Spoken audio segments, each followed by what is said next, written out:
다윗의 아들이고 이스라엘의 왕이며 하나님이 주신 최고의 지혜를 가진 자가 누굽니까? 솔로몬.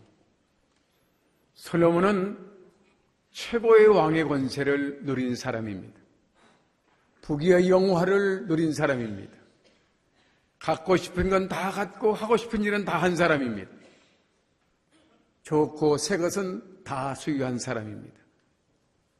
그리고 그의 지혜와 경험을 통해서 그는 전도서를 기록했습니다. 이 최고의 지혜자와 최고의 명예와 권세를 누렸던 솔로몬의 세계관은 무엇인가? 전도서 9장 1장 9절과 10절에서 이렇게 말합니다. 이미 있었던 것이 후에 다시 있겠고 이미 한 일들을 후에 다시 할지라. 해 아래 새 것이 없나니 무엇을 가리켜 이르기를 보라 이것이 새 것이라 할 것이 있으랴.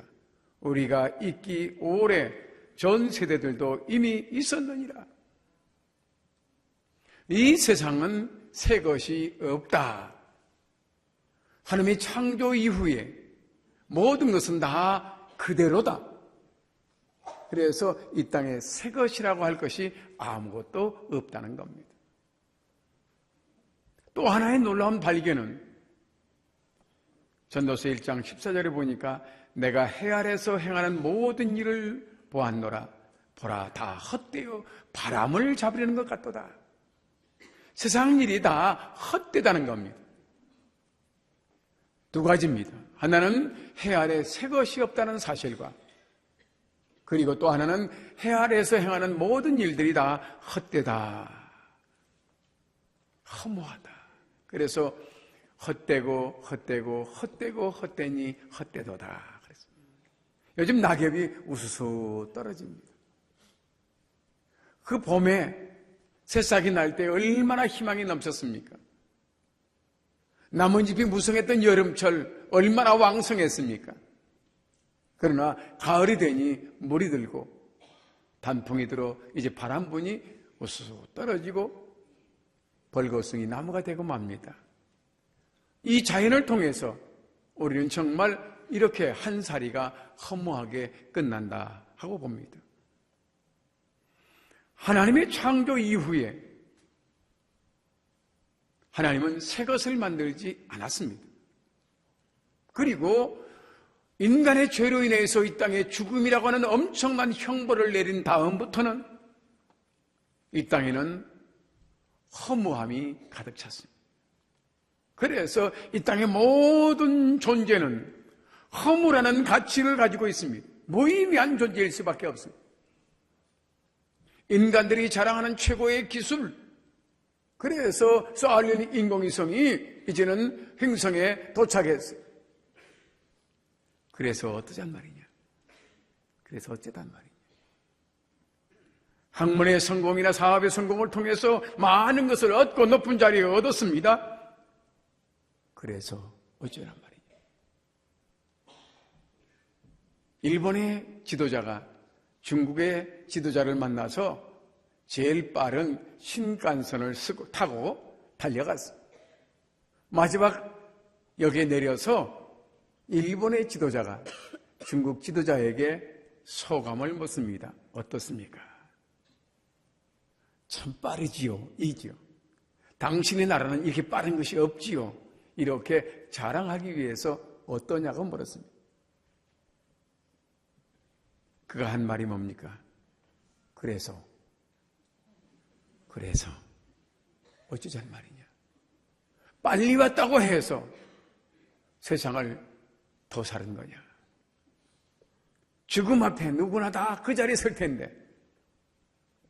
그렇습니다. 창조 세계에 내려졌던 저주와 형벌을 거두기 전까지는 새 일이 존재할 수도 없고 이 땅은 역시 허무할 뿐입니다. 그러나 선지자 이사야를 통해서 하나님의 심오한 비밀을 우리에게 말씀해 주십니다. 9절 말씀해 보면 보라 전에 예언한 일이 이루어졌느니라. 이제 내가 새 일을 알리노라. 그 일이 시작되기 전이라도 너희에게 이르노라. 여기에 내가 새 일을 알리라. 새 일. 솔로몬을 통해서는 새 것이 없다고 했습니다. 헤아리는 절대 새 것이 없다고 했습니다. 그런데 이사야 선지를 통해서는 새 것이 나타날 것이라고 말씀하십니다. 결국 바울 사도를 통해서는 이것이 새 것이 되었다고 말씀하십니다. 고린도 후서 5장 17절 다 같이 큰 목소리 있습니다. 시작. 그런즉 누구든지 그리스도 안에 있으면 새로운 피조물이라. 이전 것은 지나갔으니 보라 새 것이 되었도다. 아멘. 아담 이후에 모든 인간은 심판받아 지옥에 갈 수밖에 없는 허무한 인생이요 헌 인생이요. 그러나 그리스도 안에 있는 우리는 바로 새로운 피조물이요 허무한 인생이 아니라 영원한 인생이요 값진 인생이요. 그래서 그 솔로몬과 우리 사이에는 나 사이에는 누가 있었는가? 이것이 바로 비밀입니다. 솔로몬은 해 아래 새 것이 없다고 했습니다. 인생은 다 허무하다고 했습니다. 그런데 우리는 새 일을 할 수 있고 새 것이 되었고 허무하지 않는 인생을 산다고 말합니다. 부활의 소망을 가진 바울 사도가 우리에게 그렇게 당부합니다. 고린도전서 5장 15장 58절 말씀 같이 읽어봅니다. 시작. 그러므로 내 사랑하는 형제들아 견실하며 흔들리지 말고 항상 주의 일에 더욱 힘쓰는 자들이 되라. 이는 너의 수고가 주 안에서 헛되지 않은 줄을 알미니라. 아멘. 과거 우리 선배들이 부른 노래 세상 만사 살피니 참 헛되구나. 그 노래 많이 들어보셨죠? 옛날 어른들은 다 그래. 참 헛되다. 그러나 그리스도 안에서 행한 모든 일들은 절대로 헛되지 않다. 이 땅에 놓고 가는 그것을 목적으로 사는 인생은 허무한 인생이요 헛된 인생이요. 그러나 영원히 존재하는 하나님의 나라로 가지고 갈 것을 준비한 사람은 헛된 인생이 아닙니다. 그래서 우리가 가지고 갈 것은 뭐냐? 믿음입니다. 우리가 가지고 갈 것은 뭐냐? 주 안에서 충성된 그 수고가 훗날 하늘나라에서 상으로 나타납니다. 우리는 이미 이 비밀한 하나님의 세계에 살고 있으면서 그리고 우리는 결코 세상 사람들처럼 인생을 헛되게 보지 않습니다. 여러분의 인생은 가장 값진 인생임을 믿으시기 바랍니다. 하나님께서 이 비밀한 새 일을 이루기 위해서 한 사람을 선택했다고 했습니다. 이 땅에 한 사람을 선택한 것이 아니라 하나님의 아들을 이 땅에 보내셔서 그로 한 사람으로 되게 하시고 그 한 사람을 통해서 하나님의 새 일을 이루고자 하는 겁니다. 그래서 오늘 이사야 42장 1절은 정말 모든 사람이 이해할 수 없는 놀라운 비밀을 선포하고 있습니다. 같이 읽어보십시다. 시작. 내가 붙드는 나의 종, 내 마음에 기뻐하는 자, 곧 내가 택한 사람을 보라. 내가 내 영을 그에게 주었은즉 그가 이방의 정의를 베풀리라. 아멘. 하나님이 붙으신 하나님의 종, 하나님이 기뻐하시는 그분, 하나님의 영을 넣어서 하나님의 영으로 태어난 그분, 이 땅에 정의를 베푸실 그분, 성경에 보니 정의를 베풀고 정의를 시행하고 정의를 세우실 그분이라고 되어 있습니다. 짧은 본문 속에 정의를 세우는 일, 정의를 베푸는 일, 정의를 시행하는 일 3번 말씀하고 있습니다. 바로 예수님께서 오셔서 이 땅에 하실 일이 뭡니까? 용서를 베풀어 모든 사람을 정의롭게 하는 일이요. 그가 십자가의 죽으심으로 정의를 시행하는 일이요. 그가 십자가를 세워 믿는 자들에게 구원을 주시는 정의를 세워놓은 일입니다. 이 얼마나 놀라운 일인가. 이 비밀을 참 풀기가 많이 어렵습니다. 그런데 여러분들이 묻습니다. 여러분 한순간에 이 세상을 파랗게 만들 수 있습니까? 물론 없다고 그러겠죠. 이 생을 한순간에 빨갛게 만들 수 없을까요? 있습니다. 파란 안경을 쓰고 보면 이 생은 파래집니다. 빨간 안경을 쓰고 보면 이 생은 빨갛게 됩니다. 죄악으로 가득 찬 이 세상을 어떻게 의의 세상으로 만들 거냐? 죄인을 싹 다 죽여버리면 됩니다. 죄인을 싹 없애버리면 됩니다. 그러면 어떻게 되느냐? 긍휼의 눈으로 바라보고 용서의 은총을 베풀면 이 세계 모든 죄인들이 다 용서받은 의인이 됩니다. 여러분, 미운 사람을 싹 없애버리는 방법이 뭡니까? 다 죽여버리는 방법이 뭡니까? 미운 사람을 용서하고 사랑하면 미운 사람이 없어집니다. 그러면 행복합니다. 그래서 미운 사람을 죽이는 방법은 이게 아니고 용서하고 사랑하는 겁니다. 아멘. 그래서 우리 하나님은 우리에게 정의를 베풀기 위해서 이 죄된 세상, 의인은 없는 이곳 한 사람도 없는 이 땅에 하나님의 정의를 세우기 위해서 어떤 일을 하셨습니까? 하나님이 세상을 이처럼 사랑하사 독생자를 주셨으니 이는 그를 믿는 자마다 멸망치 않고 영생을 얻게 하려 하심이니라. 이것이 바로 이 세상을 용서하시고 세상을 의롭게 만드시고 세상을 거룩하게 만드시는 유일한 방법입니다. 이것이 바로 하나님의 세일입니다. 가장 위대한 세일이 뭐냐? 단순합니다. 예수도 믿으면 구원받습니다. 예수 믿으면 의인됩니다. 그래서 우리는 지금 큰일을 한 사람들입니다. 내가 믿어서 나만 구원받은 것도 큰일한 거예요. 그리고 내가 믿어서 또 한 사람을 구원하는 것, 지금 one plus days. 나를 내가 믿어서 한 사람이 더 한다면 이것 또한 위대한 일이 되는 거예요. 이것이 바로 하나님의 세일입니다. 그렇습니다. 죄인된 인간을 용서해서 의롭다 하시는 것을 구원이라고 말합니다. 구원받기 전에 인간은 의로워져야 되는 거예요. 의로워지지 의롭게 되지 못하면 구원받지 못해. 바로 구원받는 그것을, 그 일을 갖게요 우리는 은혜라고 합니다. 하나님은 은혜를 이 땅에 베푸실 계획을 이미 선지자 이사야를 통해서 700년 전에 말씀하셨고, 아니 그 이전에 아담이 범죄했을 때, 벌거숭이 되어 부끄러울 때 가죽옷을 입혀주시면서 이미 하나님은 그 마음속에 우리의 부끄러움을 가릴, 우리의 수치와 죄악을 가릴 그분을 생각했던 겁니다. 예수님 오시기 전 400년 전 선지자 말라기는 그렇게 선포했습니다.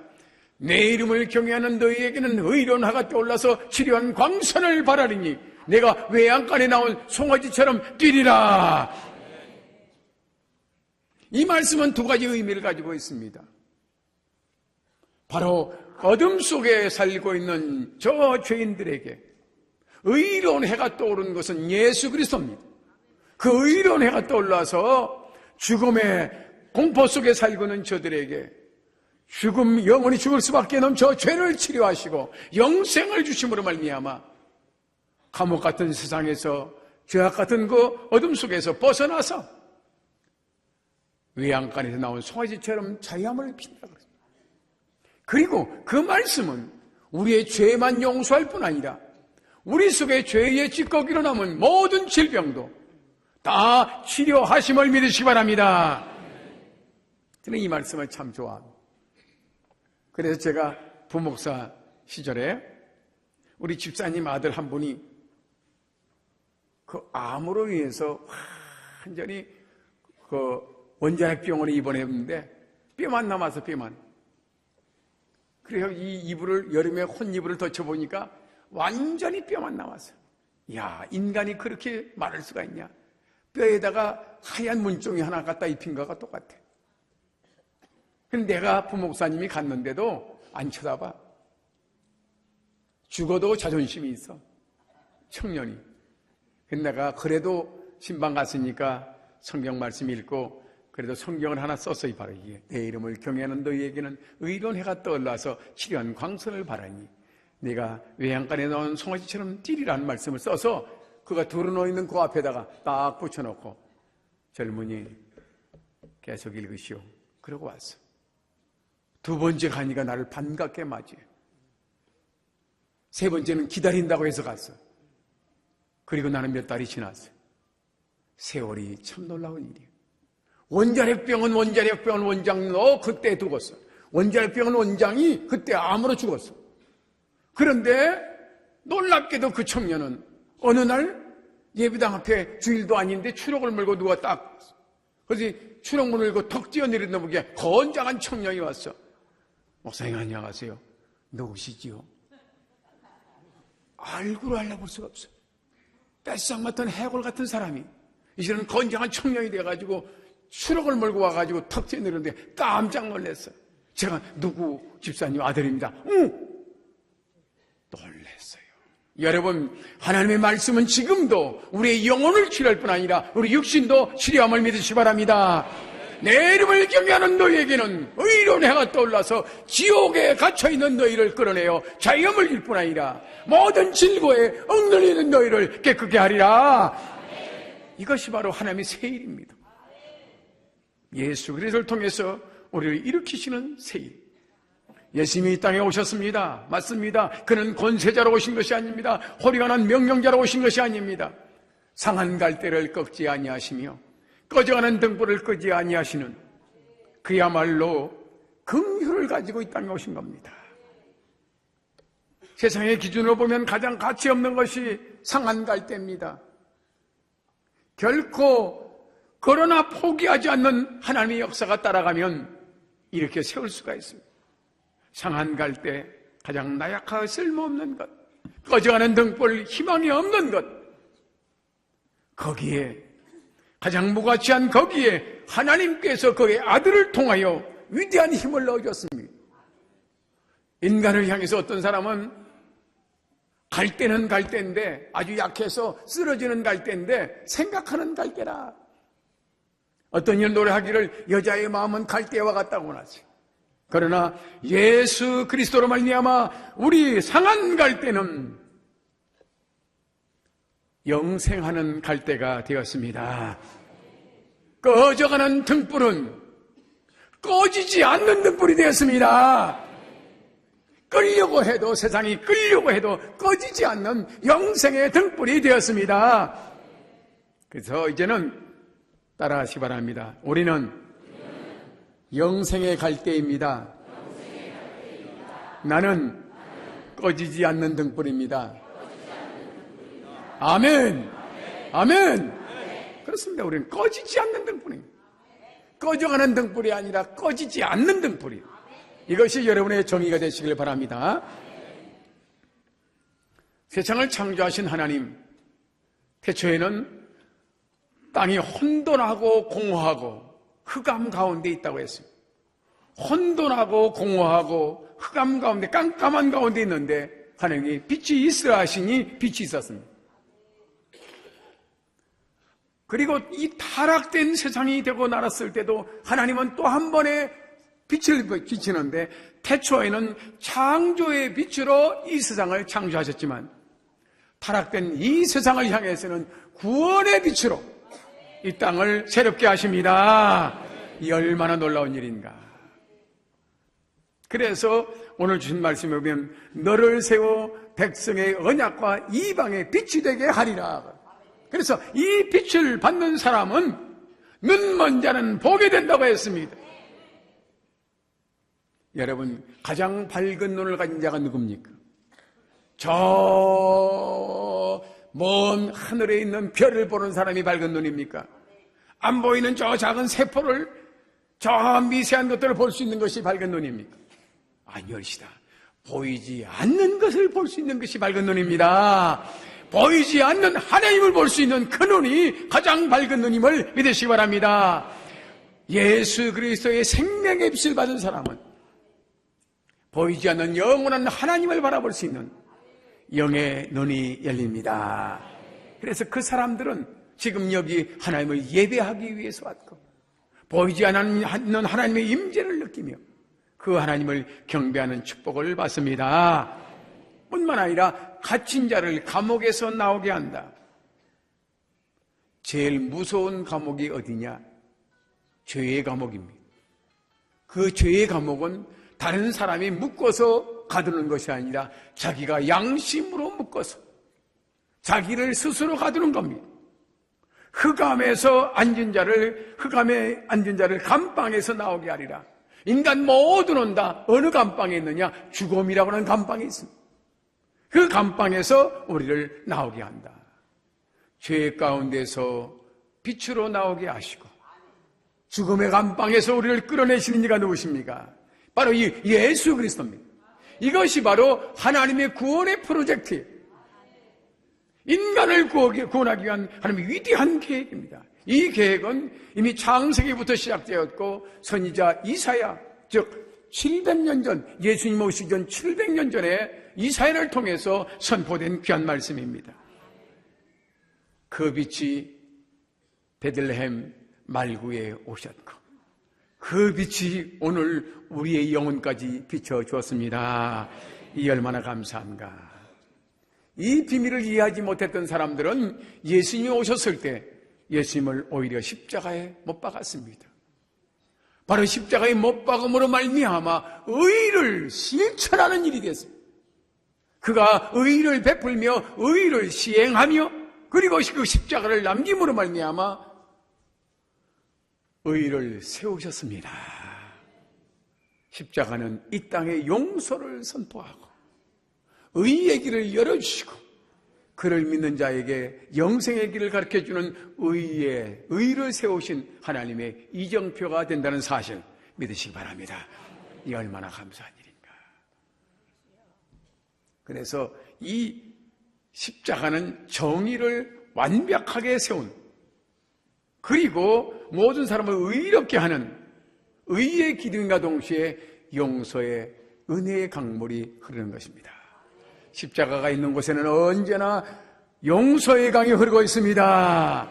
용서의 강이 흐르고 있습니다. 감옥에 가득 차 있는 저 죄인들을 어떻게 하면 의인으로 만들 수 있을까? 여러분 그 죄값이 얼마나 많은지 아십니까? 거기에 뭐 10년형, 20년형 다 모으면 1000년도 넘어. 그 많은 죄값을 어떻게 다 갚아? 어떻게 그들을 다 의인으로 만들 수가 있어? 여러분 사람을 죽이고 만일에 이 종신형을 산다고 해서 그 죄가 없어집니까? 아니에요. 그런데 그들을 다 용서해서 의인을 만들려면 얼마나 긴 생명이 필요하겠습니까? 얼마나 큰 죄의 형벌이 필요하겠습니까? 바로 영원하신 생명의 예수님께서 그들의 죄값을 치러주시고 그들의 감옥문을 여시고 사면복권이다. 너희는 자유다. 이 위대한 선포입니다. 이것이 하나님의 새 일인 줄로 믿습니다. 우리나라 가구당 빚이 평균 빚이 약 5천만 원. 여러분 가정의 빚이 5천만 원 안 된 사람은 그래도 훨씬 부자인 거예요. 빚이 5천만 원 이상인 사람은 조금 더 빚이 더 평균보다 더 진 거예요. 이 우리 백성들의 빚을 다 갚으려면 몇십 조가 몇천 조가 있을는지 몰라. 내가 대통령이라면 그냥 한꺼번에 다 갚은 걸로 치자. 탕감한다. 그랬으면 좋겠는데 그게 안 되잖아요. 엄청난 돈이 필요하겠지요. 그렇습니다. 인간으로서는 할 수 없는 그 일을 하나님은 하십니다. 돈으로도 해결할 수 없고 그 어떤 권세로도 해결할 수 없는 인간 근본적인 죄의 문제를 예수 그리스도의 십자가의 속죄의 제사를 통해서 다 해결되었습니다. 그래서 우리는 10년형, 20년형, 아니 영생 감옥을 살아야 할 우리 죄가 한순간에 다 사라지고 용서받은 거룩한 하나님의 자녀가 되었습니다. 이것이 하나님의 새 일입니다. 그래서 이 새 일을 통해서 태어난 사람을 새 사람이라고 그래요. 결혼을 통해서 얻어온 새 색시를 우리는 새댁이라고 그래요. 그리고 새아기라고도 그래요. 새언니라고도 해. 남의 집에서 거기서 20년, 30년 산 사람이 뭐 새 사람이 새 사람은. 그러나 결혼을 통해서 이쪽 집으로 건너왔어. 그래서 새 사람입니다. 우리는 예수 그리스도를 통해서 지옥에서 천국으로 옮겨온 사람이기 때문에 우리는 다 새 사람입니다. 새 사람입니다. 새 생명입니다. 그래서 내가 진정한 자유를 얻는 데는 큰 돈이 드는 게 아닙니다. 이미 다 갚아놓은 외상값을 확인만 하면 됩니다. 따라하시 바랍니다. 하나님 아버지, 저는 하나님을 믿습니다. 예수님, 나는 예수님을 믿습니다. 예수님은 내 죄를 위하여 내 대신 십자가에서 죽어주신 나의 주님이십니다. 아멘. 이로 말미암아 하나님의 새 일이 나에게 들어온 겁니다. 하나님의 새 일이 내게서 이루어진 겁니다. 그래서 나는 구원받은 사람입니다. 여러분의 가정을 정말 평화로 만들기 원합니까? 하나님의 새 일을 여러분들 가정에서 하십시오. 그리고 가장 미운 사람부터 죽여 없애십시오. 어떻게 죽이냐? 용서하십시오. 용서하십시오. 사랑하십시오. 그리고 예수 그리스도를 넣어주십시오. 예수 그리스도의 십자가를 안으면 그 사람도 나처럼 새 사람 됩니다. 그래서 가장 미운 사람 원수 갚는 방법이 뭐냐? 예수 믿게 하는 겁니다. 예수 믿게 해서 그 사람이 나를 미워하지 않고 나를 사랑하게 만들면 그것이 바로 원수 갚는 일입니다. 여러분, 정말 원수가 있거든요. 진짜로 원수 갚아버려요. 원수를 싹 죽여버려요. 어떻게 했냐? 그에게 예수 그리스도를 넣어주고 내가 그를 사랑하면 그 미웠던 사람은 죽어 없어집니다. 그리고 그 속에서 새 사람이 태어납니다. 사랑의 사람이 태어납니다. 하나님이 원하시는 가장 큰 비밀이 뭐냐? 바로 그 새 사람의 입술을 통해서 찬송을 듣는 겁니다. 구원받은 성도가 하나님을 찬양하는 이 노래를 가리켜 새 노래라고 말하고 있습니다. 새 노래로 하나님을 찬양하시기 바랍니다. 그래서 하나님의 최고의 비밀은 내가 그를 내 백성으로 만든 것은 그가 나를 찬송하게 하려 합니다. 여러분, 하나님의 유일한 소원은 은금을 바치는 것이 아닙니다. 여러분이 정성을 다한 그 마음, 구원받은 은혜에 감사해서 마음 깊은 곳으로부터 하나님 향해 부르는 찬송 한 곡이면 족합니다. 주님의 시작, 주님의 높고 위대하심을 내 영혼이 찬양하네. 주님의 높고 위대하심을 내 영혼이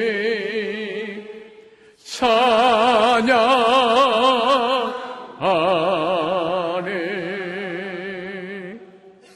하나님은 이 찬송 한 곡 듣기를 원해서 당신의 아들을 아낌없이 주셨습니다. 우리가 이 일을 감당하기 위해서 우리는 또 한 번의 새 일을 시작할 수 있기를 바랍니다. 기도합시다. 오 존귀하신 여호와 우리 아버지 하나님, 참 감사합니다. 엄청난 하나님의 비밀한 새 일을 통해서 저 죄악 속에 있던 저를 구원하여 내시고 하나님의 자녀 삼아 새 사람 되게 하시고 입술을 벌려 하나님을 찬양할 수 있는 영광의 사람이 되게 하시니 감사합니다. 우리를 통해서 더 많은 새 일이 이루어지게 하여 주시옵소서. 하나님의 구원 작전이 펴질 수 있도록 역사하여 주시옵소서. 그래서 온 세상이 다 하나님을 향하여 찬양할 수 있는 그날이 오게 하여 주시옵소서. 예수님의 이름으로 기도합나이다. 아멘.